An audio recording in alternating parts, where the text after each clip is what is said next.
Hello and welcome back to the Sideline Eye podcast. You're very welcome to our preview show, and we're looking forward to the intermediate championship final that takes place this Sunday as part of a double header. Of course, Blake take on Crossglen seconds in the first game, and it's at 1:45 in the Athletic Grounds, and that's the junior championship final. And at 4 o'clock, it's going to be the intermediate between Culloville and Carrickcruppen. And looking forward to this game, and Peter Nugent is on with me to discuss everything before the match. And I suppose, Peter, when the championship draw come out, these were two teams that we weren't looking for, really, you seeing Culloville against Shane O'Neill's. You expected maybe a bit of a game. You expected Cruppen to maybe do their best and get through their group. Definitely didn't see these two coming into a final, and it's a big credit to both sides. And it's interesting to note that Culloville, they last won the championship 10 years ago, and anybody that was at that game will remember the performance that Cian Hatzer put on. He scored 1-9 and got man of the match, and then beating Kieran O. John McEntee, of course, was the manager that day as well. So Hotzer's now the manager. So are they carrying on a bit of that momentum from 2011? Yeah, I'd say so, Sean. Culloville back at that time, I think they get beat maybe in a couple of different intermediate finals. They seem to be knocking around that circuit for years, getting beat in finals and a couple of semi-finals. I remember they would have knocked us out on maybe 2 or 3 years in a row in semi-finals and that. So it seemed like they were waiting an age to actually end up winning the thing. But I think John McEntee came in then, and they quickly moved on from that. I think they got to an Ulster final as well in that year, where I think the team from Derry maybe beat them. So the Culloville would have a bit of pedigree. In this competition. It's actually not that long ago. In 2018, they actually got promoted out of Division 2A as well. They didn't win the championship, but they went up on their league stands. So they're always a comfortable team at intermediate, and I'm sure there's a lot of excitement in the area this week for them. Just on that though, Sean, I feel I have to pull you up, because obviously I've been a champion of Cruppen for quite a while here. So I would say, if you'd asked me at the very start now, I think I would have probably had a wee sneaky bet that Cruppen mightn't be too far away. I think you did have them as dark horses right now, Peter. So maybe Culloville's the big surprise package, and Carrickcruppen, well, they'll be delighted to be there as well. Just on that 2011 team, I was just checking it out today. Fergal Rowland, Nell Rowland, and Colin Waters all played that day, all picked up championship medals in 2011. And as I said, Kieran Hatzer was the man of the match that day. He's now the manager. That's some bit of experience to be carrying into this weekend. Obviously, the two Rowlands, Colin Waters, we'll get on to him in a bit, whether he's going to be playing or not. But that's great experience for the younger boys on the team to listen to in the last, say, 2 weeks in training. Yeah, absolutely, and that's all of 10 years ago. So the fact that they've been able to retain that nice spine, I suppose what you would call it, to the team, Sean, will be very important for them this weekend. You look across at the opposition, Carrickcruppen maybe have a really young and experienced. Well, you say inexperienced, they're rapidly gaining experience, but there would be probably a deficit in experience to that degree. Especially with the likes of the Rowlands and Colin Waters and that, who not only have played a lot of club football, but also been in and around that county scene as well. So you would think it would be, especially when you've actually won it before, you would think it could be slightly advantageous to Culloville, but they'll also be aware that no matter what happened in 2011 in terms of on the day, it'll have very little resemblance or burn on how they're going to perform on Sunday, and it'll be very much a case of the team that brings the most relaxed team, the team that comes in and relaxes into the game and maybe settles quickest, gets in front and can play football to the best that they possibly can, will probably be the team that settles quickest and gets out in front. On that, we're talking about Culloville's experience in winning the championship. Carrickcruppen have a recent experience not winning this intermediate championship at senior level, but they've won it on under 21 level recently as well. They won it in 2019. Barry Flynn was the manager at that stage. He's now the senior manager. And counting up, I think there's 8 starters from that team that beat Clonagale in the final. that are planning to start this weekend. That's some turnover of youth, Peter, and we talk about the youth of Carrickcruppen all the time, but Barry Flynn obviously deserves big credit from carrying through them 8 players that are starting, and no doubt a few more as well. Yeah, well, that's the thing. It was very deliberate with Carrickcruppen done, Sean. Maybe 5 or 6 seasons ago, they sort of made a very deliberate call that they were going to sort of, don't want to say axe a lot of their players, but they made a conscious decision that they were going to run with youth, and they maybe didn't win a league match for the guts of near 2 years, and it took quite a few beatings in that time. I think it's fair to say they were probably flirting at one stage with demotion to junior football, but once they found their feet and they started to win a few games, I think it was maybe in the 2019 season they started to put maybe 3-4 wins together in Division 2B, and really you'd have to say since then they haven't really looked back. They were more or less unfaltered in the 2B league campaign over 2020-21 seasons. Last season, well documented, good run in the championship, where they came up short in the quarter final against St Paul's. Probably just that bit of naivety didn't lend them to get them over the line that day. But you can see in their run this year how they've learned from that defeat. And we touched on it, I think, a few weeks ago that they haven't been beat. That like losing really isn't in their vocabulary at the minute. They're winning games and being allowed to build that through the league campaigns, and now we're 3 games already under their belt in the championship, and they seem to be just steadily improving round on round after what was probably an iffy enough start. Once they cleared that first hurdle, now they really find their feet, and as you say, it's backbone by the likes of the Jack Cunninghams and Richard Keane in midfield, Matthews at 6. Aaron Kimberley is as good a man marker as it probably is at this level, and then up front, of course, with the likes of Tane and Kelly and Woods with just that absolute outright electrifying pace. Yeah, and like talking about these young boys, Carrickcruppen last won the intermediate in 2004. I'm sure a lot of them were born, but probably don't remember anything about that. So there's going to be a huge contrast in the two teams this weekend. I'm not sure. I don't want to name any of the older Carrickcruppen players. I'm not going to say that anybody maybe has an intermediate medal already, but there is contrast in age differences and experience heading into this one. There is. I suppose Carrickcruppen's point of view, they'll be probably leaning on their captain, Stephen Loughlin. I think Stephen probably have a little bit of an older age disposition. I'm not sure exactly how much older, but I know he's probably slightly older than the majority of the rest of his teammates. So they can lean on him. But yeah, you're 100% right in your assertion. I know we have a couple of younger guys playing for Culloville, Dara Quinn and that, who's made a massive impact in the championship. But yeah, you're 100% right. But sometimes with youth comes that sort of they sort of don't pay as much attention to maybe the hand of history and things like that. And for them boys, it could just be a case of they can't really wait to get out and play another game of football on Sunday, and that could be good for them. I think that is always the point made with young teams, is that they don't have any fear. They go out without fear, while maybe when you get a bit older, there's a bit of pressure on you. Coming into this weekend, I want to talk a bit about that pressure, Peter.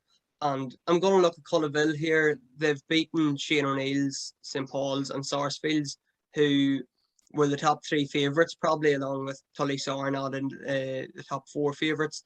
They've beaten them. They've beaten the 3 of them quite convincingly.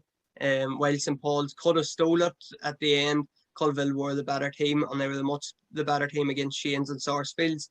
They're heading into this one, while they're going to get relegated.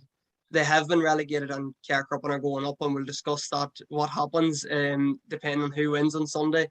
But Culloville's going to head into this probably as favourites, slight favourites at that, but they're going to be favourites here. What's the mindset for Culloville going in? Because I always feel Culloville, they're a very good underdog team, that they can raise their game when they've been written off and not much is expected of them. I'm not saying they're expected to win this, but they are the favourites going in. Is that going to be difficult to handle in terms of mindset? Possibly. Definitely, Sean, because it's probably not too dissimilar. In Grange, we find ourselves in maybe a bit of a similar situation in 2019.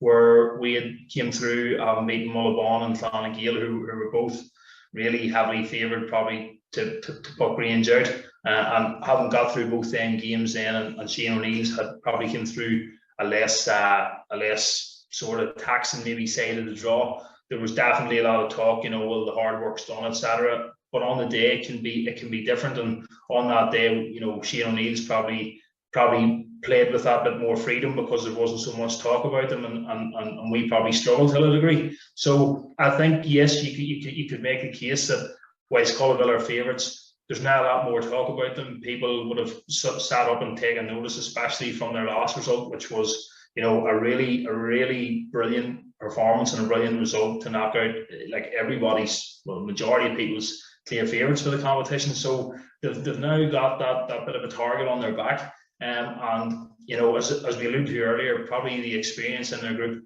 that's where that's really going to be coming in really useful now, and that settling people down, settling heads, because there would have been a bit of hype and a bit of joviality, I suppose, after winning that semi-final. So the good thing for them is that they got a couple of weeks to sort of settle down, the first week to sort of get bodies recovered, and really bring everything back into neutral, and now sort of slowly ramp it up again this week.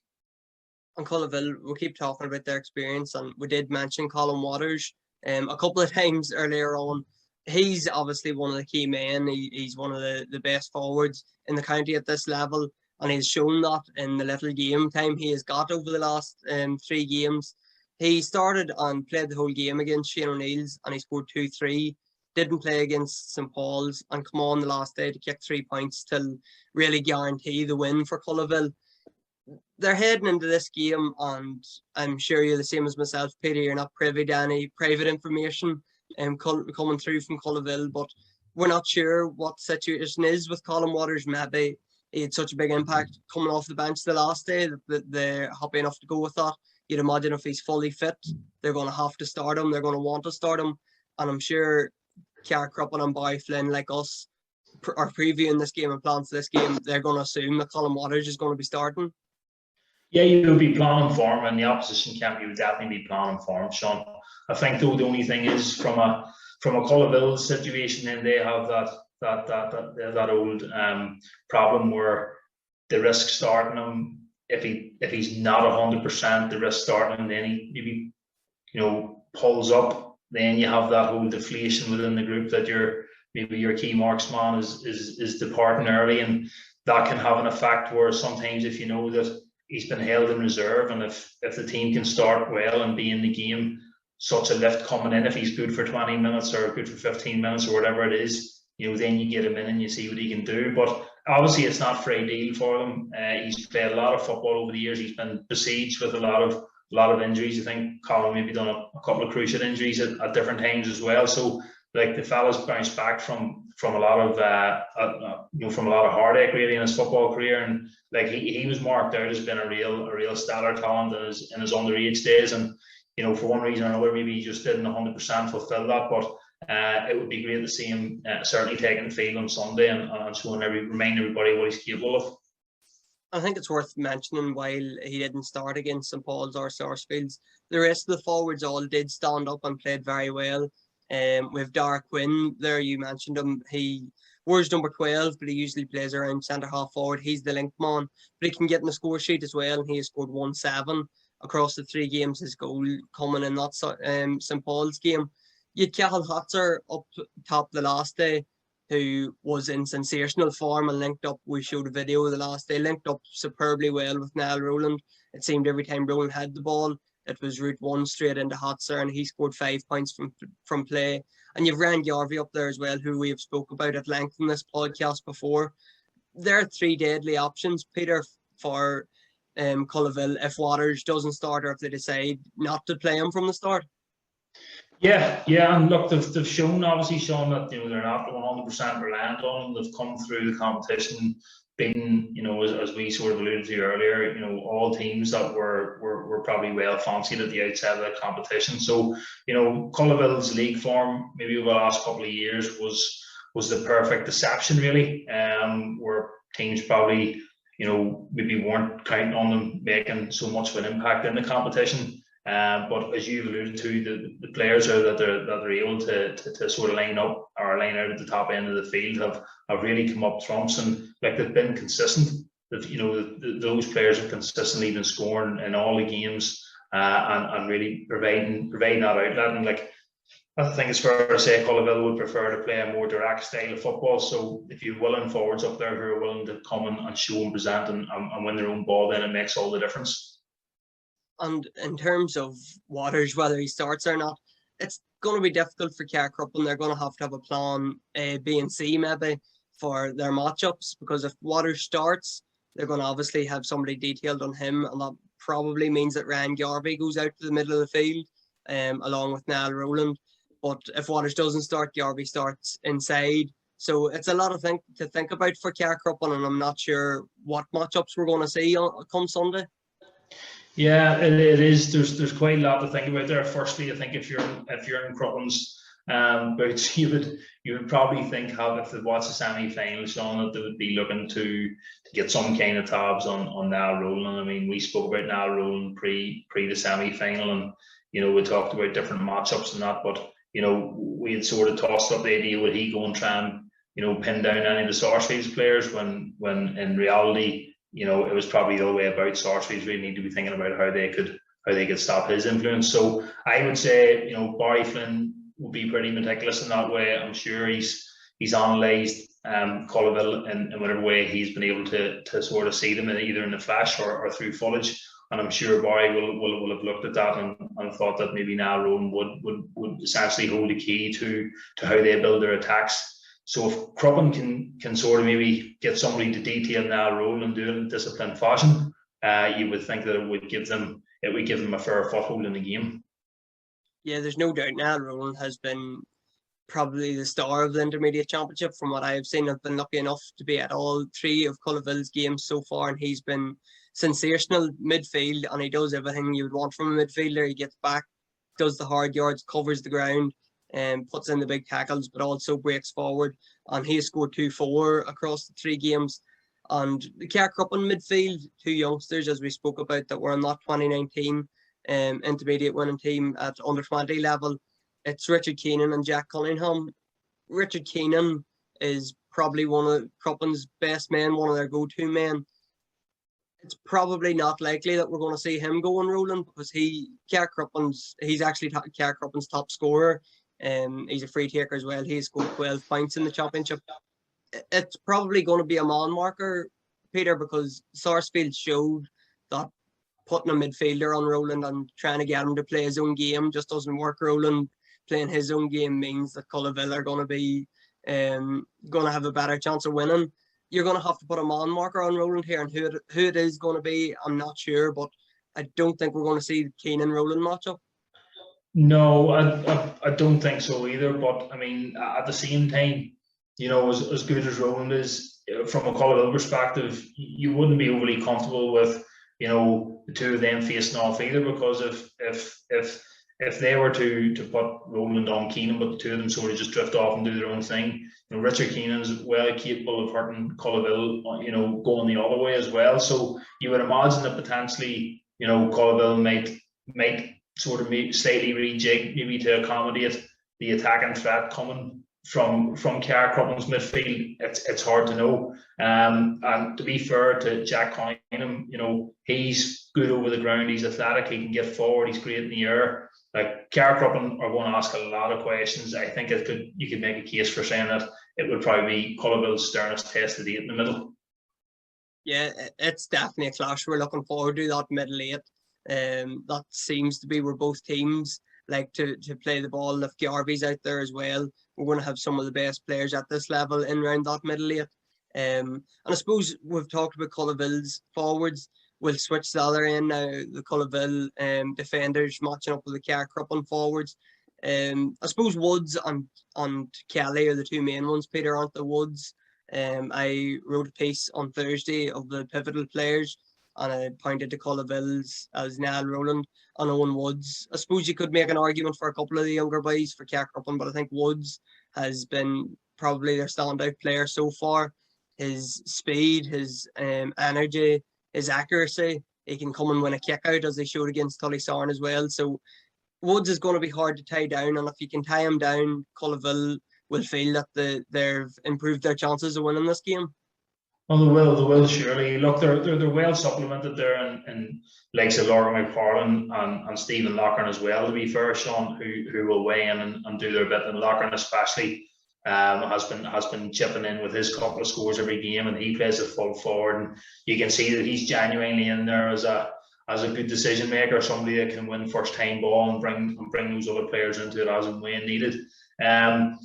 It goes without saying that the other two have been very much to the forefront, Kelly and Woods, through the entire campaign. What we're still seeing in football is that teams who can load their team with pace and people that want to be direct tend to still get a lot of joy, and that's really, I think, in the quarterfinal especially against Wolf Tones, Kelly was excellent in the second half, not as an inside player, but as somebody that came out the field and really started to ask questions with his direct running in what was a turgid enough game. It was that type of pace that really started to open things up and give Cruppen that bit of daylight. So, there's good fluidity. They can interchange. Either player could probably play inside, or they can play a wee bit deeper as half forwards. And we've seen both hit scores coming, late on the run. So it'll be interesting. I think there'll be a lot of movement in the forward line. I don't think you'll see a lot of players playing, stuck to one position.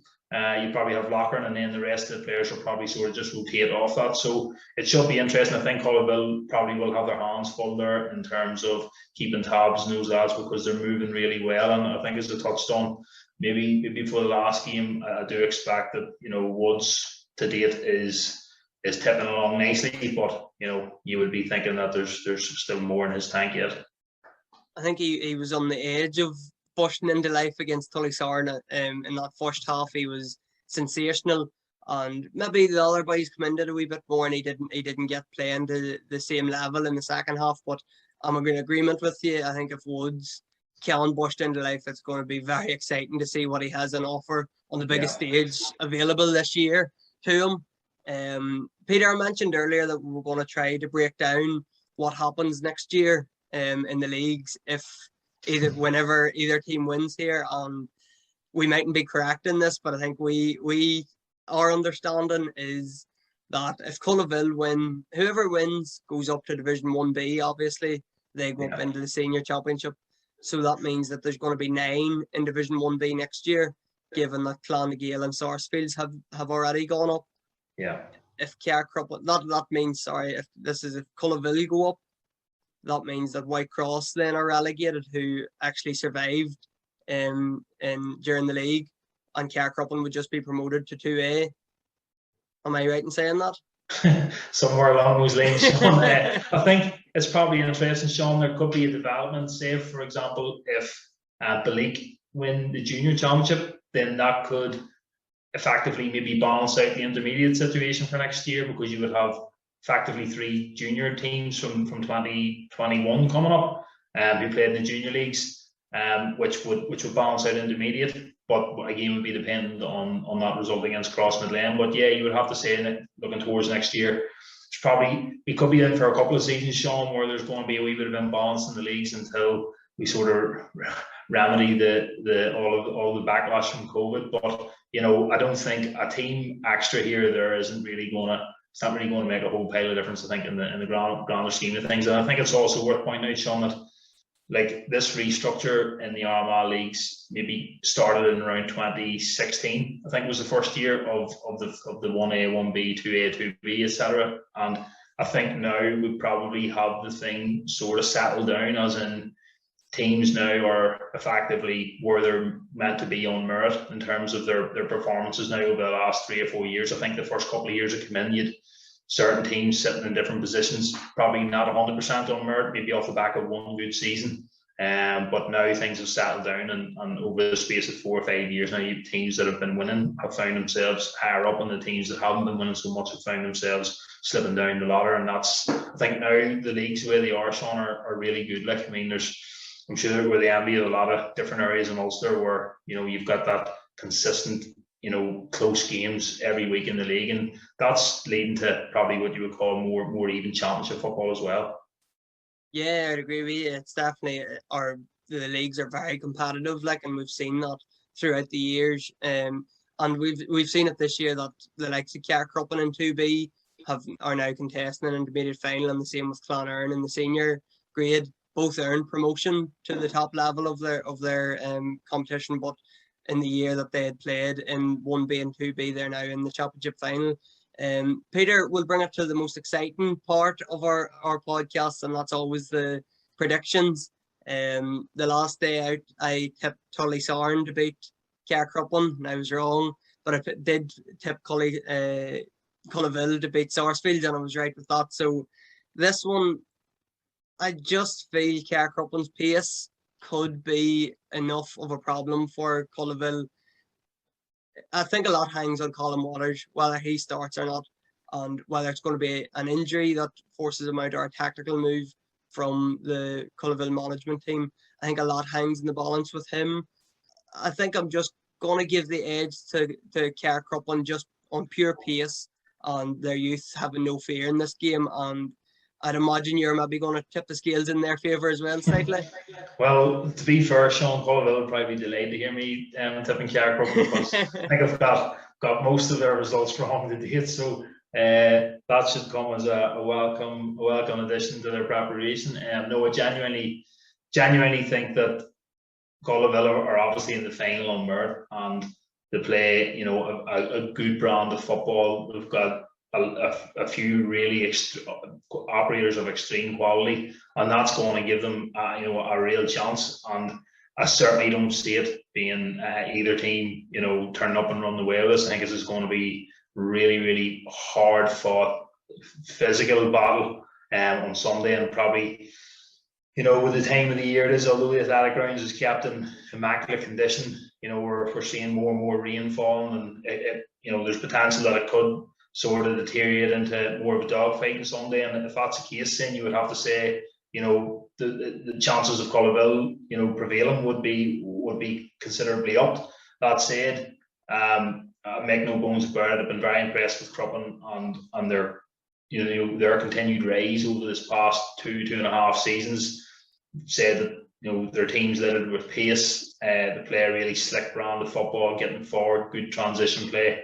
And of course, with Blaine Hughes and nets and how he can configure on the outcome of the game with his outfield contributions and pressing on the opposition kickouts, and really sort of they will have that ability, I think, to gain possession on Culloville kickouts if they can engage that press. The way I'm sure they're figuring on doing it, then it should give them a real foothold in the game as well. The other thing about it is the real good accuracy from their distance free kicks.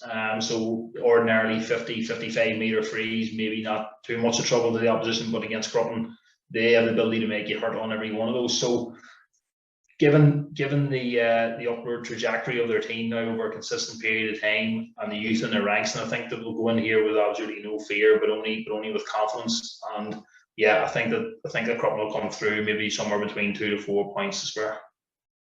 Probably the fact that there isn't a heavy favourite here, and there's not a Sarsfields or a Shane O'Neill's involved, that we don't know who's going to win this. We can make our predictions, but it's a 50-50 game. This is going to be a really exciting match. We hope that it's going to be a good match between two sides that, as you said, Peter, they're on merit. Make sure to catch up on all our action. We have previews coming up during the week. Obviously, our podcast will be back on Tuesday as well for a review show. We'll have match reports. And we also have our player of the week from last weekend. It's continuing, so make sure to keep voting for it. And the winner of the player of the week will pick up a player fit jersey. Peter, thanks very much, and we'll look forward to hearing your thoughts again next week. Cheers, Sean. Thanks.